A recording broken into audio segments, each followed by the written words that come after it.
Olá, tudo bem?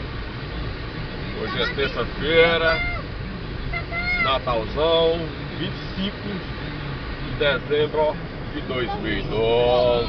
Estou aqui bem acompanhado. Vamos ver aqui. Chapéu não deixou. Ó o biquinho aí agitado. Mais o Nicolas. E aí, rapaz? Foi boa?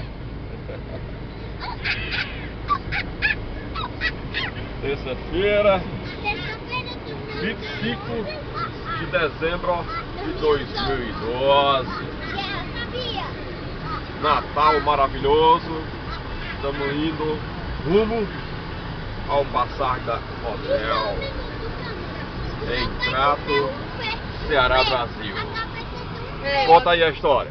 Foi o que eu fiz? Você comeu uma cabeça de peixe. Que é isso, rapaz? Meu pai comeu. O que eu fiz, Levi? Comeu É, uma Levi? cabeça de peixe. Ah, é, Frank? É, Frank. Comi a cabeça do peixe, foi? É. Foi boa? Ficar mais inteligente.